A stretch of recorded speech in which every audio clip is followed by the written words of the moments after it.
mteja anakuja dukani, anakwambia nahitaji laptop ya kazi, kwa maana mimi ni mtu wa kazi. Nikamwambia usijali, kama wewe ni mtu wa kazi utapata laptop za kazi.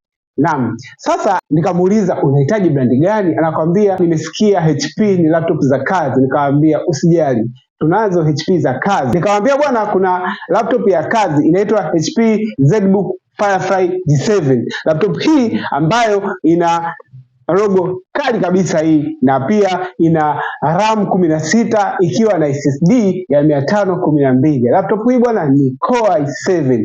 Ndio, laptop hii pia bwana usisahau ina touch screen. Nikamwambia okay, pia laptop hii bwana ina hizi backlight keyboard.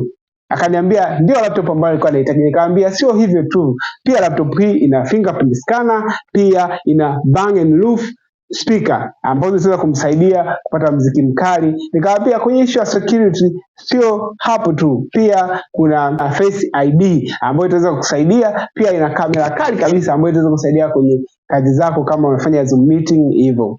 Anasema bei gani? Nikamwambia bwana, laptop hii utaipata kwa shilingi $1,100,000 tu. Akasema bwana, nyembo za bei kubwa, labda hii fake. Nikamwambia ndugu yangu, wewe una shilingi ngapi? Akaniambia mimi na $1,150,000. Nikamwambia okay, let's close the deal. Nikamwambia okay, utaipata laptop. Okay, uchukua kafanye kazi, maana wewe ni mtu wa kazi, inatakiwa upate kitu cha kazi.